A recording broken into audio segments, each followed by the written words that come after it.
અમરેલીના અનેક વિસ્તારોમાં વરસાદી માહોલ જોવા મળી રહ્યો છે। વડેરા, નાના ભંડારિયા, સરભંડા, ગાવડખા સહિતના ગામોમાં વરસાદ પડ્યો છે। વીજળીના કડાકા ભડાકા સાથે વરસ્યો છે વરસાદ।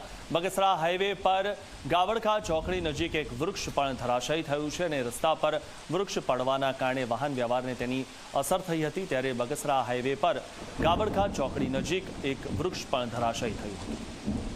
ત્યારે અલગ અલગ જગ્યાએ વરસાદનો કહેર જોવા મળી રહ્યો છે અને તેમાં પણ ખાસ કરીને જો વાત કરીએ તો વીજળીના કડાકા ભડાકા સાથે હાલમાં જે વરસાદ વરસી રહ્યો છે વડેરા, નાના ભંડારિયા, સરભંડા, ગાવડખા સહિતના ગામોમાં વરસાદ વરસ્યો છે। વીજળીના કડાકા ભડાકા સાથે વરસાદ આવી રહ્યો છે। બગસરા હાઈવે પર ગાવડખા ચોકડી નજીક એક વૃક્ષ પણ ધરાશાયી થયું।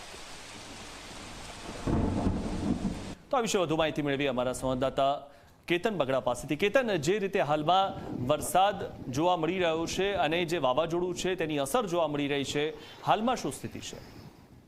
બિલકુલ મિથુન, જે રીતે હવામાન વિભાગે વાવાઝોડાની આગાહી તેમજ વરસાદની આગાહી આપી છે, ભારે પવનની આગાહી આપી છે, તેને લઈને અમરેલી જિલ્લામાં અચાનક બપોર બાદ વાતાવરણમાં પલટો આવી ગયો હતો।